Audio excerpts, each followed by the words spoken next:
Nursing officer है जिनके corona में हस्बैंड और ससुर जी दोनों एक्सपायर हो गए एक साथ। मोदी जी कहाँ है, मुझे बताइए कहाँ है मोदी जी?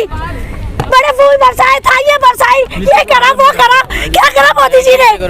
जिनका काम एक साथ उजड़ गया, कहाँ गए मोदी जी उस दिन? सारे लोगों को कहा 1 करोड़ रुपया देंगे, 1 लाख देंगे, क्या दिया इस बच्चे को? कितना छोटा बच्चा है ये, आप देखिए। आप सब थे ना मीडिया वाले उस टाइम, कौन नहीं था मीडिया वाला? आप लोग जंतर मंतर पे किस वजह से? इसी आए कि आज नौकरी से निकाल दिया, कहा कि 1 दिन में चले जाओ। कैसे मिलेगी इनके बच्चों को नौकरी, बताओ कैसे करेगी ये सिस्टर काम? कोई सोचता है इनके घर के बारे में, इनके घर के दुखों के बारे में? एक नौकरी है, आधी तनख्वाह में काम करते हैं जी आप, आधी तनख्वाह में, और उतना ही काम करते हैं जितना परमानेंट वाले करते हैं। एक दो घंटे में क्या दिया जी, चले जाओ। अब सरकार से क्या कारण क्या? हम तो यही कहते हैं वापस लो जी हमारी सिस्टर को नौकरी पर। इनके बच्चे देखो कितने छोटे हैं। अस्पताल प्रशासन क्या कर रहा है आपसे? वो तो कहते हैं जी जाओ जाओ जी जाओ, सब कहते हैं जाओ। नोटिस वगैरह दिया था आप लोगों को? कुछ नहीं दिया, बस कहा जाओ, क्यों कहा जाओ? मैं ये पूछना चाहती हूँ इनसे। उसी दिन परमानेंट का लेटर आ जाना चाहिए था सिस्टर का, जिस दिन इनका पति गया कोरोना से मरे। इनके पति, पूरी रिपोर्ट है इनके पास, ससुर जी भी कोरोना में मरे, और बच्चे देखिए इनके। आप कैसे मांगेगी ये पैसे, एक से पैसे मांगेगी? आप मीडिया वाले कहाँ सो गए थे उस दिन जब कोविड आया था? तब तो बड़ी जल्दी बाइक लेके आए। बताइए सिस्टर फूल बरसाए की थालियां, आ जाइए ना मोदी जी को कहिए। मैं आपको यही कहना चाहती हूँ, अगर मीडिया की पावर है तो दिखाओ इसे, कहाँ है तुम्हारी पावर? किस चीज में जॉब करते थे? इनके हस्बैंड कंप्यूटर की जॉब करते थे, हॉस्पिटल में। हॉस्पिटल में जॉब करते थे? हाँ। किस पोस्ट पे थे? Hospital executive 3, hospital executive 3, cancer hospital, Delhi state cancer hospital. नाम बताइए मैडम आपका नाम? मेरा नाम जोशी है, मैं आरएमएल में 2009 से कॉन्ट्रैक्ट में काम करती हूँ। मैडम क्या दिक्कत आ रही है अब आप लोगों को? सर एक्चुअली हमारा कॉन्ट्रैक्ट बेसिस उन्होंने एकदम विद इमीडिएट इफेक्ट ख़त्म कर दिया है ऑन December 15 को। हमें ये मांगा है कि हमारा ये कॉन्ट्रैक्ट आगे बढ़ा दीजिए और हमें नौकरी दीजिए।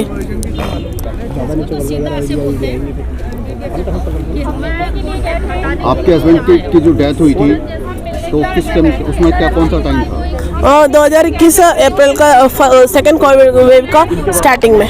जिसमें उनकी डेथ हुई थी तो कोई किसी प्रशासन ने हॉस्पिटलों को कमिटमेंट किया था? हॉस्पिटल ने, दिल्ली गवर्नमेंट में अभी तो उन्होंने जो वादा किया था दे दिया है, मगर ये है कि उसमें क्या दिया था?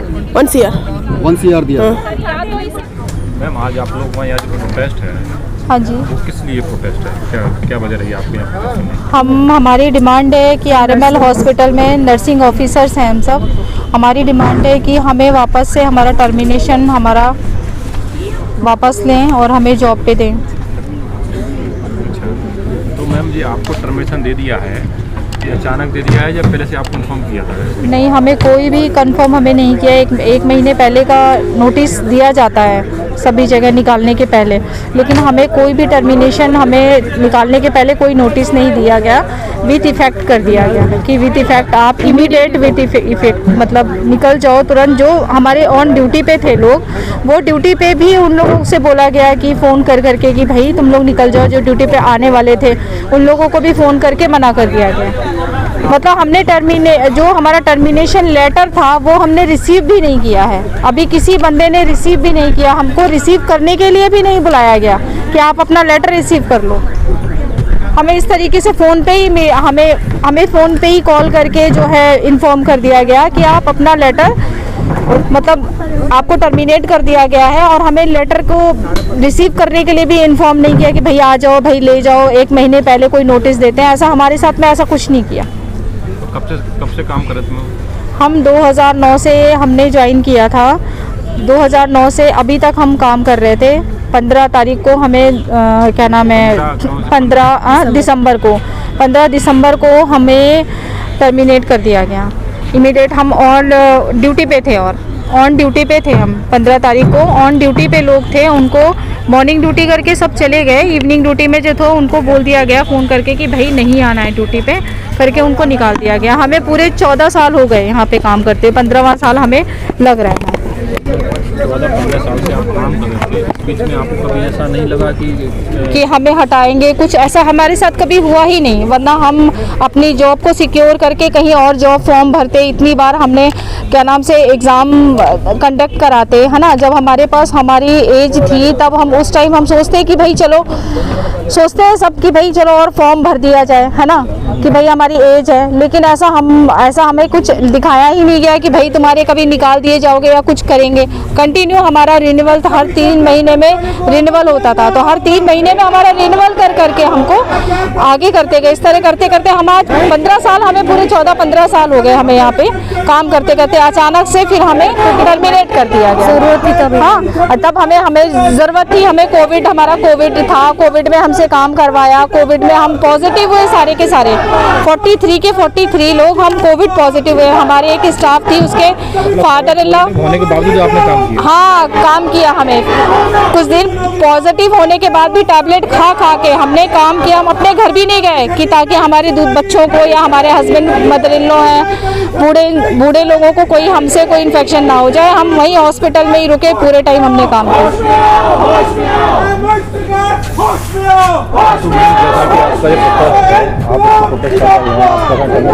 तो मैम, आपने इसके लिए कभी हॉस्पिटल प्रशासन या सरकार से इस तरह से बात करने की कोशिश की? कुछ बात हुई आपकी? हाँ, हमने कोशिश ज़रूर करी थी, क्योंकि ये तो हमारा पहला ही स्टेप है कि हम अपने हॉस्पिटल के जो अधिकारी हैं, जिनके थ्रू हमें ये जॉब मिली थी, हम उनके पास जाएं और उनसे बात करें। पर वो उन्होंने एक बात करने के लिए भी हमें अपने लिए उन्होंने हमें अप्रूव नहीं किया। वो कह रहे हैं हम लोग तुम लोगों से बात करना ही नहीं चाहते हैं, क्योंकि अब तो हमारे पास तुम्हारे लिए कुछ जॉब है ही नहीं, तो हम तुम्हारे से किस बारे। हमारे पास अपना परमानेंट स्टाफ आ गया है, हमने अपनी वैकेंसीज फुल कर दी है, अब हम आपकी ज़रूरत नहीं है, तो अब आपको जो करना है आप अपने आप करिए, उसके लिए हम आपकी कोई सहायता नहीं करेंगे। और इसके लिए उन्होंने खुद बात करने के लिए वो हमारे सामने भी नहीं आए, उन्होंने बस मैसेज दे दिया कि नहीं हमें बात नहीं करनी, हमारे सामने भी नहीं आए और बाहर से ही हमें भेज दिया। स्वास्थ्य मंत्री से आपकी बात नहीं हुई? नहीं, हमारे हॉस्पिटल के कोई भी जो वहाँ के वो है DDS सर है, उन्होंने हमें कोई भी बात करने के लिए हमारे आगे नहीं आया। लेटर भी दिया हुआ है मिनिस्ट्री में, और हमने अपनी जो भी हमारी मांगे हैं, हमारी जॉब के लेके हमारी जो भी डिमांड है, उसको हमने आगे फिर मिनिस्ट्री में फॉरवर्ड किया, पर वहाँ से भी हमें कोई रिस्पांस नहीं आया है। और इसके लिए हमने अपने केस भी डाला है, बट केस आने का रिजल्ट आने में टाइम लगेगा, तो उसके लिए हम तब तक क्या करें? हम अपने परिवार को, अपने आप को कैसे तब तक स्टेबलाइज करें? 1 महीने हो चुका और इस बात को अब 1 महीना होने वाला है, हम अपनी ऐसे ही धरना दे रहे हैं, अपना प्रदर्शन कर रहे हैं, ताकि हमारी बात आगे लोगों तक जाए, क्योंकि ये सिर्फ हमारे तक ही सीमित नहीं है, ये और भी डिपार्टमेंट्स के लोगों में भी है। ये नहीं कि सिर्फ नर्सिंग स्टाफ, यहाँ पे जितना भी क्लरिकल स्टाफ है, जितने भी और भी डिपार्टमेंट्स के लोग हैं, उन सबको धीरे धीरे करके सरकार हर डिपार्टमेंट से छटाई कर रही है। पर आप ये देखिए कि अगर आप परमानेंट स्टाफ रख रहे हैं, तो हमारे पास भी इतने सालों का एक्सपीरियंस है, वो एक्सपीरियंस आपके लिए कोई मतलब नहीं रखता है। तो जब परमानेंट स्टाफ ने रखा तब उन्होंने आपसे इस बारे में बात नहीं की?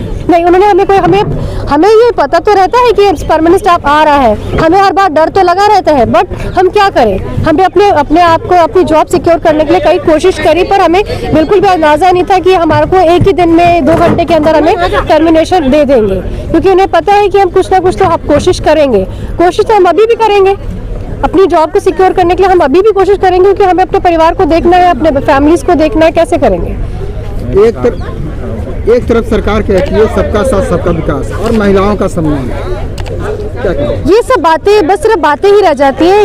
ये हमारी जो रियल लाइफ है, उसमें हमें ये बिल्कुल भी कहीं पे कुछ हमारे लिए कुछ इसका कोई समाधान तो दिखता नहीं है। जितनी भी लेडीज़ हैं, सबने अपने प्रॉपर नर्सिंग कोर्सेज करे हैं और सबका पूरा एक्सपीरियंस दिया है, उस चीज़ों को उन्होंने अपनी लाइफ में शो किया है, पर वो उस तरह से हमें उसका कोई बेनिफिट ही नहीं मिला। आज वो बेनिफिट आज वो चीज़ हमें लाके उन्होंने यहाँ पर सड़कों पे खड़ा कर दिया, ताकि हम सड़कों पे जाके हम बताएं कि हम क्या करते थे। सरकार तो जानती है, सरकार ने देखा है कोविड में सरकार ने हमारे लिए ही ये सब किया था, पर अब वो सरकार हमारे लिए कुछ नहीं कर रही है।